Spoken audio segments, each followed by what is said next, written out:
Hai, Assalamualaikum warahmatullahi wabarakatuh. Balik lagi sama kuliah.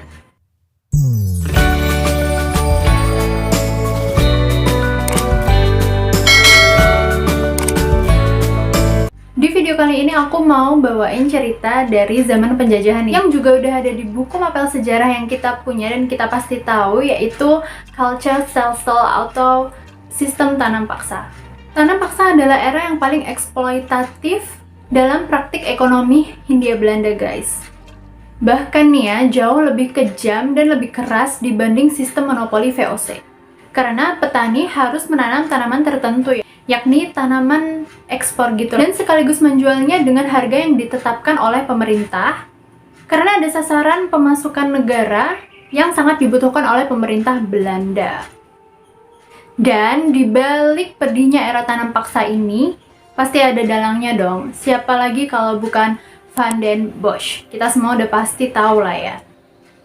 Nah, di video kali ini aku bukan mau bahas sistem tanam paksanya, melainkan aku mau bahas gimana sih perjalanan hidup dari Van den Bosch, dalang dari balik pedihnya sistem tanam paksa ini, guys. So, gimana ceritanya? Simak terus videonya sampai habis.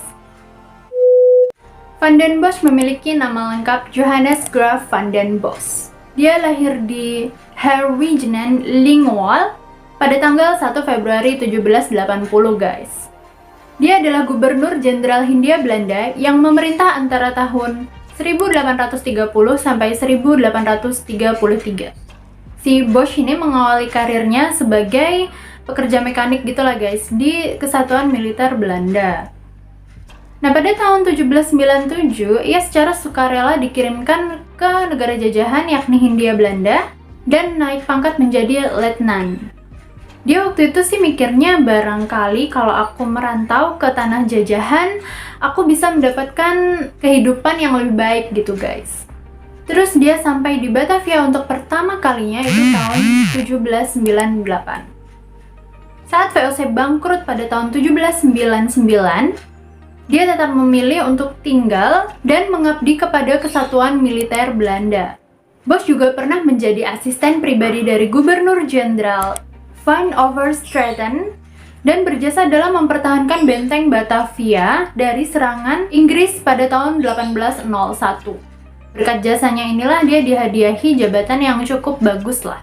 Bahkan dinikahkan dengan putri seorang petinggi militer, yakni putri dari Jenderal de Sandoy.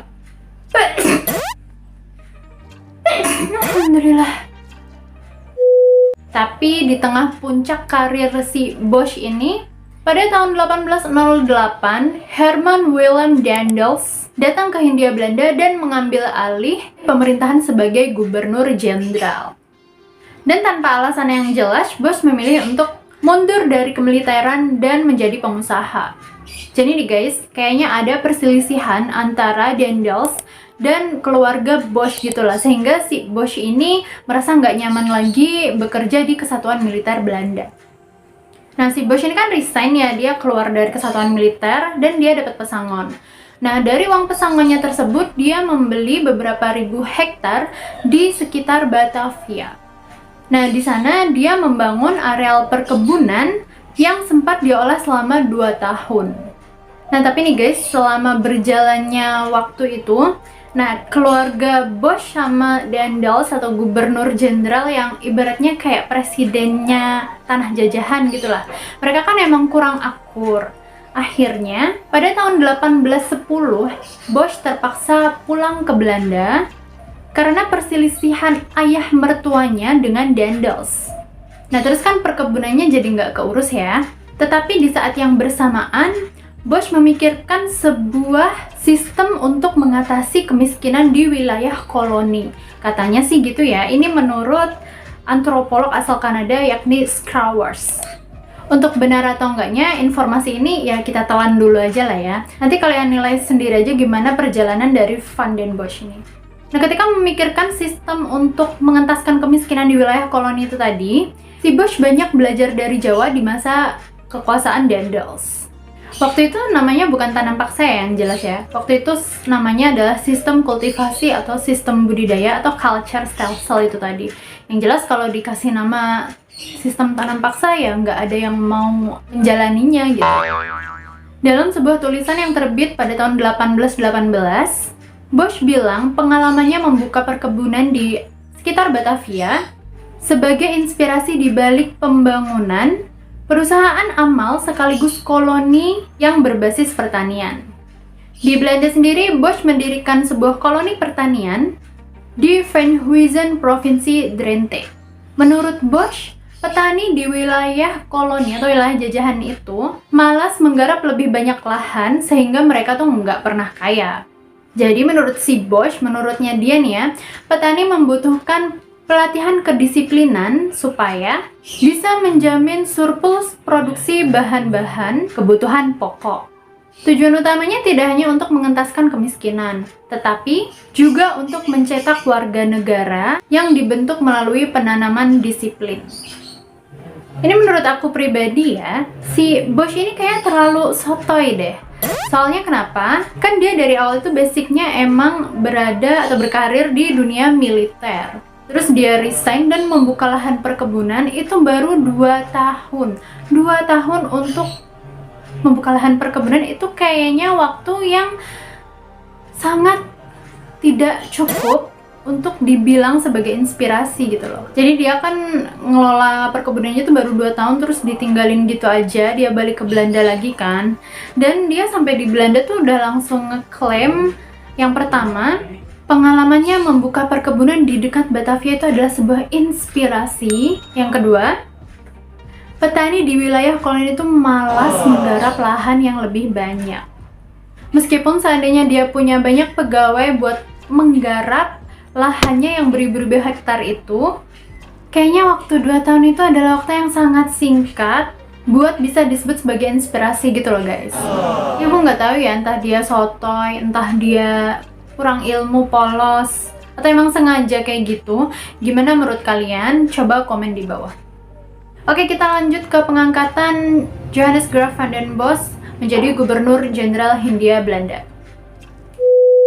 Diangkatnya Bosch menjadi Gubernur Jenderal Hindia Belanda berawal dari krismon yang dialami oleh kerajaan Belanda. Karena apa? Karena perang di Jawa, yaitu perang Diponegoro. Selama perang itu pada tahun 1825 sampai 1830, Raja William I berulang kali memerintahkan agar Jawa dijadikan sebagai sumber pendapatan kerajaan Belanda. Berbagai macam usulan dibicarakan, tetapi tidak ada satupun yang pas untuk menutupi kerugian Belanda pasca perang. Ketika perang Jawa berakhir, itu semua nggak berakhir sampai situ. Ternyata apa? Karena ternyata revolusi Belgia meletus. Jadi nih, kerajaan Belanda ibarat baru keluar kandang macan, terus dia masuk kandang singa. BTW, revolusi Belgia itu adalah kelahiran negara Belgia ya teman-teman, karena kan sebelumnya Belgia ini juga dijajah oleh kerajaan Belanda, dan akhirnya Belgia berhasil memerdekakan negaranya dan meninggalkan Belanda begitu saja yang terkatung-katung kekurangan uang.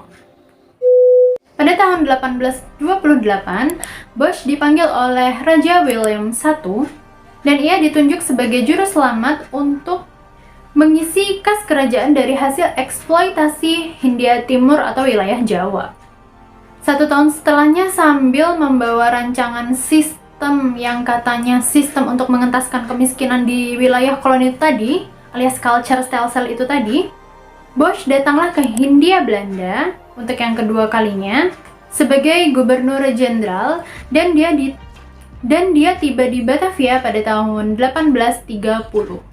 Nah, udah nyampe di Batavia, si Bosch langsung menerapkan sistemnya itu tadi, Cultuurstelsel.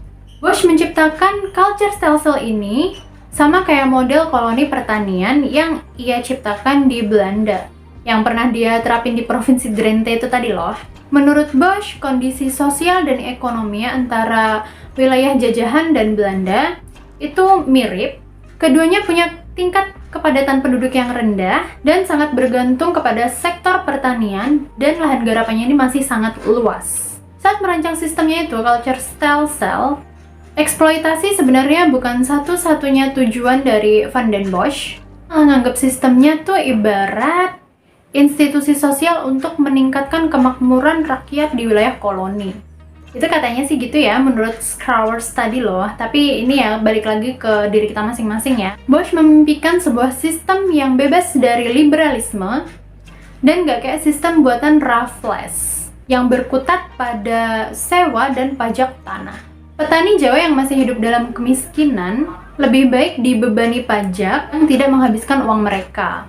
Jadi menurut si Bosch, lebih baik mudah kalau setiap desa tuh ngasih 1/5 tanah garapan mereka buat ditanemin tanaman ekspor gitu guys. Tapi ada tapinya nih, banyak ahli yang menentang usulan Bosch ini karena usulan dan sistemnya itu pun nggak pernah dirumuskan atau dipraktekkan secara tegas gitu. Akibatnya jelas rancangan di atas kertas sangat berbeda jauh dengan realitanya.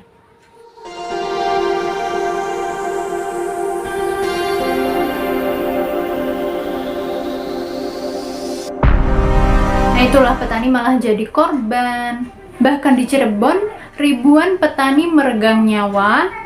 Di Demak juga terjadi wabah kelaparan. Dan yang paling parahnya lagi terjadi di Grobogan, Jawa Tengah. Di sana dikabarkan telah menelan 90% korban jiwa dari jumlah penduduk yang ada di sana. Kalian ada yang dari sana? Coba komen di bawah. Beban kerja tanam paksa awalnya ditetapkan Bosch selama 66 hari saja dalam setahun. Tapi realisasinya malah terkadang sampai 120 hari bahkan lebih di wilayah tertentu. Pembagian hasil dan penentuan jenis tanaman ekspor juga merugikan petani. Ya gimana nggak ngerugiin petani? Orang Bosch pertama kali mengajukan culture stelsel atau sistemnya ini, dia tuh cuma berbicara hal-hal yang sifatnya umum. Kayak tentang gimana produk pertaniannya itu ditanam, dipanen, dan diolah. Jadi kelihatan kan kalau emang 2 tahun dia di sana itu emang benar-benar waktu yang nggak cukup gitu loh. Malah jauh dari kata cukup untuk bisa dibuat sebagai sistem. Nah sepulangnya Bosch ke Belanda pada tahun 1834, jadi ceritanya dia udah turun tahta nih ya teman-teman, udah nggak jadi gubernur jenderal Hindia Belanda lagi. Sebenarnya dia di sana disambut bak pahlawan gitu guys, karena udah nyelamatin kas Belanda. Tapi ternyata nggak semua orang dukung dia loh, orang yang di Belanda. Ada juga yang menentang. Musuh-musuh Bosch ini datang dari kalangan liberalis. Mereka berusaha mencampuri urusan tanam paksa atau culture stelsel. Sekitar tahun 1837, usulan berupa pembayaran upah langsung kepada petani sempat dipertimbangkan menjadi peraturan juga guys. Dan reaksi Bosch spontan menolak, tapi dia segera sadar bahwasanya dia ini bukan gubernur jenderal lagi, jadi dia nggak punya kekuasaan untuk memperbaiki sistem buatannya sendiri. Jadi pada akhirnya, culture stelsel hanya menjadi akhir dari angan-angan Bosch menciptakan koloni tanpa orang miskin. Gimana guys menurut kalian? Apakah Bosch ini benar-benar pengen mengentaskan kemiskinan tapi dia terlalu sotoy dan terlalu bego? Atau sebenarnya dia ini emang benar-benar pengen menindas rakyat di wilayah jajahan? Dengan cara kayak gitu. Please komen di bawah gimana menurut pendapat kalian.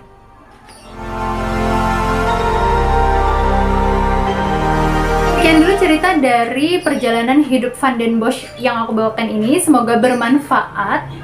Untuk kritik dan saran silahkan DM via Instagram aku @liamaliadewi. Jangan lupa subscribe, nyalain lonceng notifikasinya, dan like biar aku makin semangat bikin videonya. Kita ketemu lagi di video selanjutnya. Bye-bye!